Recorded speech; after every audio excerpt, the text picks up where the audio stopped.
Hello friends, स्वागत है आपका एक बार फिर से आपके अपने लीगल चैनल में। दोस्तों, आज की इस वीडियो में आपको एक ऐसे मेंटेनेंस केस के बारे में बताने वाला हूं जहां पर पत्नी का 125 सीआरपीसी का केस पूरे तरीके से खारिज कर दिया गया और एक लेटेस्ट जजमेंट है। क्योंकि आपको इस प्रकार के जजमेंट 2020 से पहले के तो मिलेंगे, लेकिन 2020 के बाद ऐसे काफी कम जजमेंट आते हैं जहां पर लड़की अगर काम भी नहीं कर रही है, एडल्ट्री में भी नहीं है, लेकिन फिर भी उसका मेंटेनेंस खारिज हो जाता है।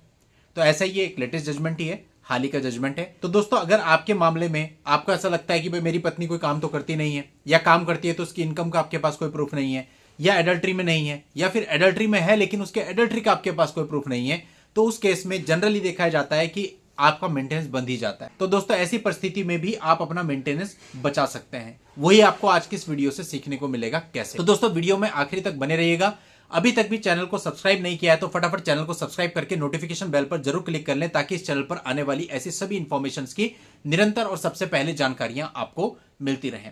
देखिए दोस्तों, अगर आपका कोई भी मेंटेनेंस केस चल रहा है 125 सीआरपीसी या किसी और एक्ट में भी है, तो आपको मेनली उस केस के अंदर यह साबित करना है कि जो आपकी पत्नी थी उसे आपने नहीं निकाला, बल्कि वो अपने आप गई। अब क्वेश्चन ये आता है कि इसको कैसे साबित करें, क्योंकि कई बार तो इसके कुछ प्रूफ आपके पास होते हैं। जैसे कि पत्नी अपने मायके चली गई और मायके जाने के बाद वो आपको टेक्स्ट करती है, व्हाट्सएप करती है कि मैं सही सलामत पहुंच गई हूं, और उसके बाद भी आपसे 10, 12, 15 दिन बात होती है, उसके बाद आपका नंबर ब्लॉक हो जाता है। तो वो बातचीत ये प्रूफ करती है कि वो अपनी मर्जी से ही मायके में रह रही है। या कई बार ऐसा होता है वो मायके गई, उसके बाद आपकी फोन कॉल पे बात हुई है बढ़िया से, वो फोन कॉल की रिकॉर्डिंग्स आपके पास है। या कई बार आपके पास ऐसे ट्रेन टिकट्स या फ्लाइट टिकट होते हैं जो आपने ही बुक किए हैं उसके जाने के लिए, और कई बार तो रिटर्न टिकट भी होता है जो आपने ही बुक किया है। इससे भी साबित होता है कि वो अपनी मर्जी से ही मायके गई है। और दोस्तों, हम मान लेते हैं चलो वर्स्ट केस में आपके पास कुछ भी नहीं है ऐसा, तो दोस्तों फिर रह जाता है लड़की का क्रॉस एग्जामिनेशन। आपके वकील की योग्यता यहां पे बहुत बड़ी भूमिका निभाती है कि वो क्रॉस एग्जामिनेशन में लड़की से किस हद तक निकलवा लेते हैं कि वो अपनी मर्जी से ही मायके गई थी। तो ये बहुत सारे फैक्टर्स होते हैं जिनसे आप ये साबित कर सकते हैं कि पत्नी ने आपको स्वयं से छोड़ा है। और अगर आप ये साबित कर देंगे तो इस ग्राउंड पे भी पत्नी का मेंटेनेंस खारिज हो सकता है, क्योंकि एक सेटल्ड लॉ 125(4) सीआरपीसी का ये भी कहता है कि अगर पत्नी अपनी मर्जी से मायके गई है तो वो मेंटेनेंस की अधिकारिणी नहीं होगी। और इसी पर ये लेटेस्ट जजमेंट मैं आपको बताने वाला हूं, जहां पर एक पत्नी ने 125 सीआरपीसी का केस पति के ऊपर फाइल किया और मथुरा फैमिली कोर्ट 10,000 रुपए प्रतिमाह पति को आदेश दिया गया कि अपनी पत्नी को दे। लेकिन पति ने इस आदेश के विरुद्ध एक रिवीजन पिटीशन इलाहाबाद हाईकोर्ट में फाइल की। 2017 में इस मामले में पत्नी अपने मैट्रिमोनियल घर को छोड़ करके चली गई थी, और पति का जो मेन ग्राउंड था वो यही था कि भाई पत्नी अपनी मर्जी से अगर गई है तो उसका मेंटेनेंस बंधना नहीं चाहिए था, और ऐसा मामले की परिस्थितियों से साबित है।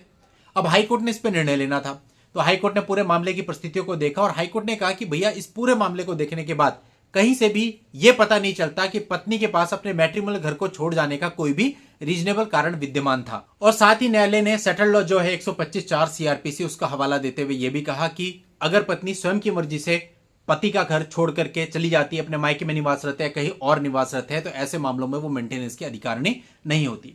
साथ ही इस मामले को लेकर के माननीय न्यायालय ने यह भी रेखांकित किया कि सेक्शन 125 सीआरपीसी एक वेलफेयर के लिए प्रावधान है, ये कोई स्वैच्छिक अलगाव को पुरस्कृत नहीं करता।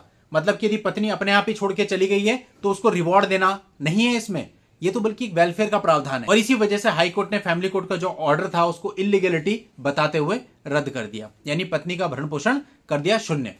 तो ऐसे भी होता है, जरूरी नहीं कि आपकी पत्नी एडल्ट्री में हो या फिर वो कुछ कमाती हो। अगर आप अपने प्रयासों से ये साबित कर देते हैं, देखो बहुत सारे लोग तो इवन मैं मानता हूं आज के समय पे भी ये क्वेश्चन पूछते हैं, सर क्या मेरा ऑडियो और वीडियो कोर्ट में चल जाएगा? सोचिए, तो कहने का मतलब आपके वो ऑडियो है, वीडियो है, व्हाट्सएप चैट है, स्क्रीनशॉट है, सब कुछ कोर्ट में चल जाएगा अगर आप उसे सही प्रोविजंस के तहत दाखिल कर रहे हैं।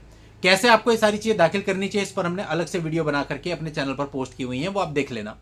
तो दोस्तों, ये सब कुछ चलता है और इन सब तरीकों से आप ये साबित कर सकते हैं कि पत्नी अपनी मर्जी से दूसरी जगह पर रह रही है। और अगर आप ये साबित कर देते हैं तो इसके आधार पर आप मेंटेनेंस को खारिज भी करवा सकते हैं, भले ही पत्नी काम करती है या नहीं करती, कोई आय अर्जित करती है नहीं करती, एडल्ट्री में है या नहीं है, इस चीजों का इससे कोई मतलब नहीं है। तो इस पर भी आपको वर्कआउट करना चाहिए। अगर आपकी परिस्थिति ऐसी है जहां पर आपकी पत्नी काम नहीं करती और एडल्ट्री में नहीं है, या आपके पास इनके कोई प्रूफ नहीं है, तो इस बात पर भी फोकस करना चाहिए, क्योंकि बहुत से मामलों में इस आधार पर भी मेंटेनेंस खारिज हो जाता है। दोस्तों, उम्मीद करता हूं पूरे मामले को आप अच्छे से समझे होंगे, और अगर आप इस मामले को और डिटेल में जानना चाहें तो इस मामले का लिंक आपको इस वीडियो के नीचे डिस्क्रिप्शन में मिल जाएगा, वहां जाके आप इस पूरे मामले को पढ़ सकते हैं और समझ सकते हैं। आज की इस वीडियो में इतना ही। नेक्स्ट वीडियो में नई जानकारी के साथ मैं आपसे फिर मिलता हूं। तब तक के लिए goodbye and thank you for watching. Take care.